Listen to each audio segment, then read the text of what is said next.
studio update time, new furniture, okay? What's going on? This is so premature, and it's frustrating because the new studio I'm building is taking an exceptionally long time to just get to a handover stage. However, in the meantime, while I'm waiting to get the keys, I've also been building a lot of furniture for the new studio. I built this desk, I built the side rack, I built new speaker stands, I built a coat rack.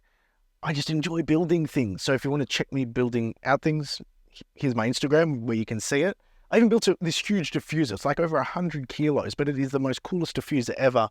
Why am I telling you this? Because furniture takes up space, and having that all in storage, I don't have enough storage for my other shit that I need. So I needed to get rid of my main studio desk so I could move some of that furniture into this studio, which is my old, technically should be in my old space by now, but isn't.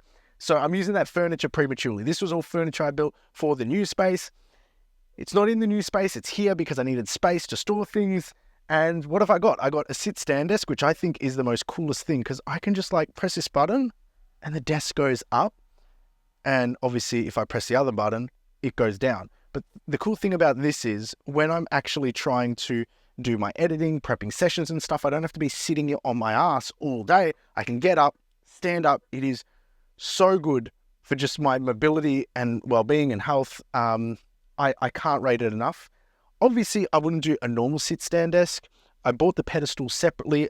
I actually milled the timber for the tabletop, so it's a combination of Vic Ash or Tasmanian oak here in Australia and walnut, where I've not laminated, but like jointed like strips of walnut diagonally across the tabletop because I wanted some cool sort of effect in it.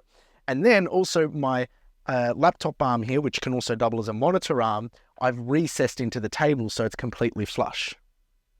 I just had to do that because I like these little touches. So when people see it, they go, wow, that's not just something off the rack from IKEA. That is custom, beautifully built. I kept the footprint as small as possible because I didn't want a big sheet of timber sitting right underneath my ears. I wanted to keep that footprint as small as possible. A cool, unique feature is if you're in Australia, you know, I'm a wog. I put plastic on it. Now I'll tell you why. My original desk, which I sold, I French polished and all the patina came off it. Like all the finish came off where I was using my mouse and keyboard. So because this is a really nice finish, this tabletop, and I don't always have to be sanding it down and re-oiling it, I put plastic on it. I know that sounds really tacky, but that's just the way my brain is.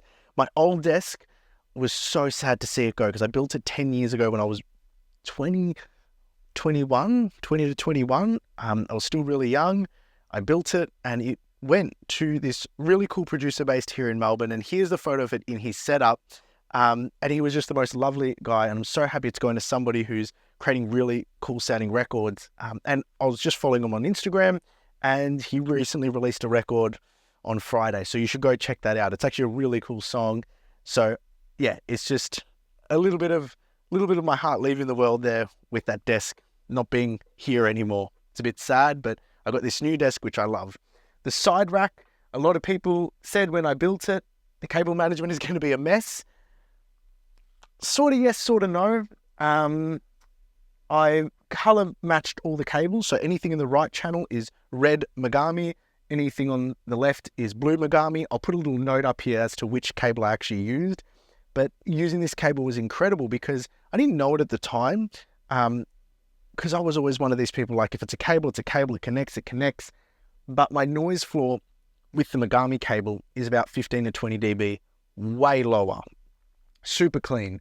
Doesn't change the tone of the gear or like the main sound of it, but it's just really cool when I actually made all these cable runs and all the short cables between each analog piece.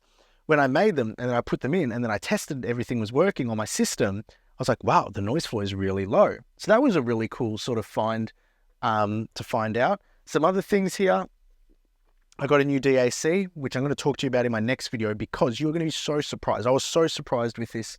It's half the price of the RME AD, AD2 I think it is, and it performs at an equal performance standard as that. It's a third the price of the Lynx Hilo, and it knocks the Lynx Hilo out of the park in terms of performance, and it's exceptionally good. Like, it's cheap and it's exceptionally good. Like, it competes with the best of the best converters. So I'm going to be sharing a little bit about that in a future video, but I'm happy I got that, and I'm using that for specific purposes. I don't want to say too much because it's related to a future video, but that was a cool little upgrade, and it's got a small footprint. Then I got actually this is a funny one, the USB Super Drive by Mac. I can't pull that out because it's all cabled in, but it's a CD drive.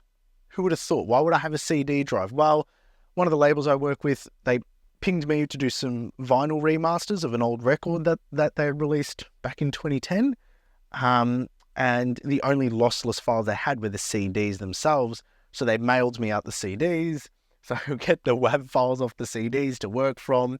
And now I have a CD drive here, which doubles as a really cool coaster, if I may say so. But yeah, that was something that was really interesting that happened. And yeah. So anyway, that's an update from the studio. Next week, I've got a really great video coming out, which I think everybody's going to learn something from, because I surely did learn something in the process of exploring this particular video's topic. I'm not going to lead too much on what it's about, but it's worthwhile making sure that you're subscribed for that. If not, at least be subscribed to the newsletter. There's a link in the description below, and I just give behind the scenes on everything. And until next time, take care.